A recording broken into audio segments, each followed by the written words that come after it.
لکھا ہم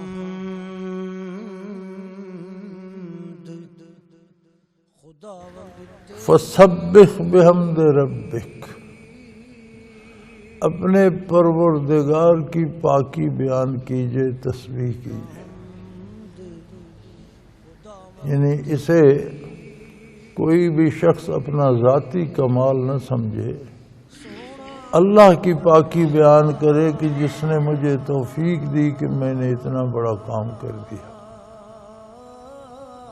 پھر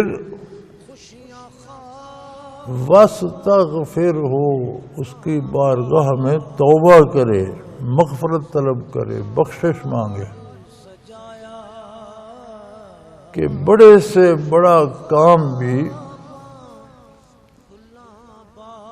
جب اس کی بارگاہ میں پیش ہوتا ہے تو اس کی عظمت کہیں بلند ہے، اس کی شان کے لائق نہیں ہوتا.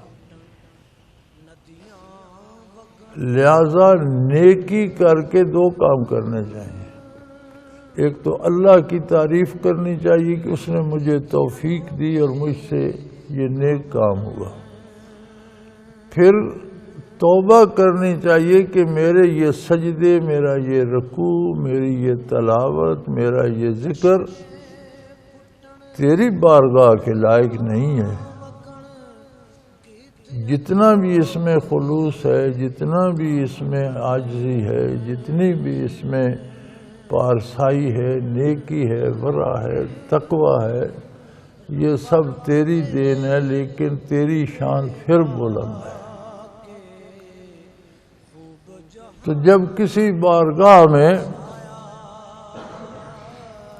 کسی حکمران کے سامنے، کسی بادشاہ کے سامنے کوئی تحفہ پیش کیا جائے اور وہ اس قابل نہ ہو کہ اس کی شان کے لائق ہو، تو پھر ساتھ معافی بھی مانگنا پڑتی ہے کہ میری جرت یہی تھی، میں یہی لا سکا، آپ کی شان کے لائق تو نہیں ہے لیکن میری حیثیت اتنی ہی تھی.